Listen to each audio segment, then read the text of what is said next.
Hey, welcome. We are about to dive into a really mind-bending scientific proposal that asks this huge question. What if we could actually steer the very air we breathe in our cities? We're going to break down a concept that could completely change how we think about urban living.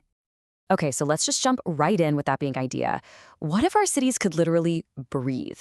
Inhaling to pull pollutants out of the air and exhaling to push dangerous stuff away from us.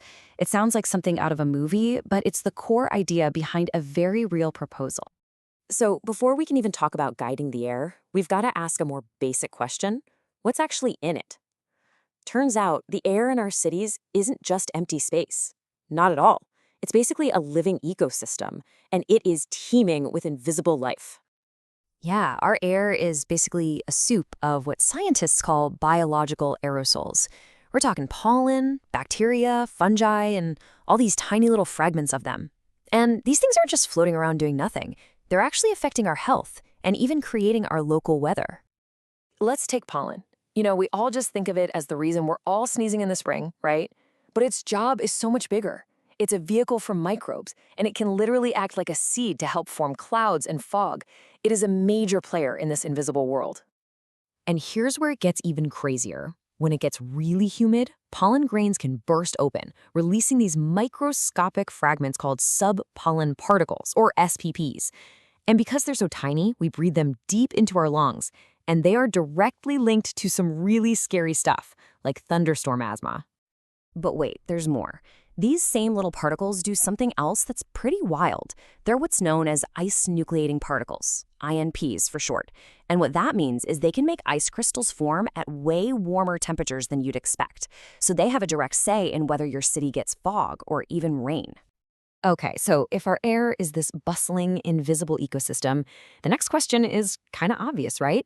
Can we do more than just live with it? Could we actually guide it? And this is where a really bold new idea comes into play. It's called LPMC. That stands for Light-Directed Pollen Microbiome Corridors.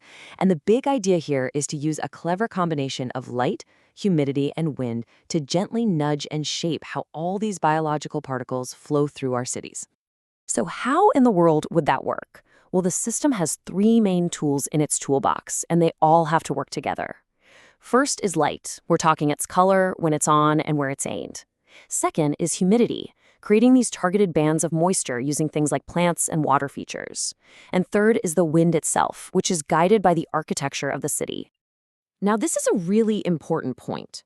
We're not talking about some sci-fi tractor beam that's pushing pollen around.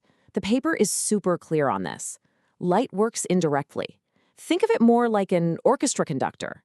It can influence when plants release their pollen. It can help guide people away from areas with poor air quality, and it works with the city's existing microclimate. And this all brings us back to that first idea we talked about, the city that can breathe. The whole LPMC system is really designed to have two main modes of operation, an inhale and an exhale. In what they call inhale mode, the system would gently guide these aerosol plumes into a central corridor. And there, high humidity could create these beautiful, cooling ribbons of fog, and we could monitor the air quality in real time. But in exhale mode, say if there's a thunderstorm asthma alert, the system would do the opposite. It would actively channel all that harmful pollen and SVPs away from us, sending it downwind. Which, brings up a really cool question. If you have this system that's managing a totally invisible world, how do you make people understand what it's doing? How do you make it, beautiful?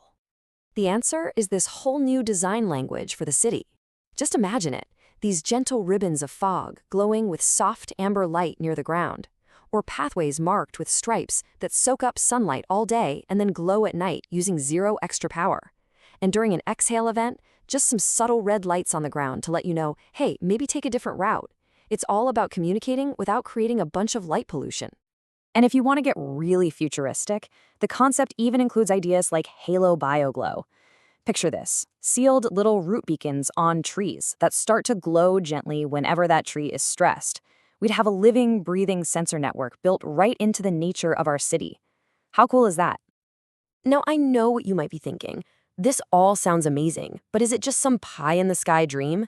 Well, no. The proposal is actually really grounded, with a serious, step-by-step plan that takes the potential risks very seriously. You can see right here, the roadmap is incredibly careful. The first year is all about just validating the idea in labs and wind tunnels.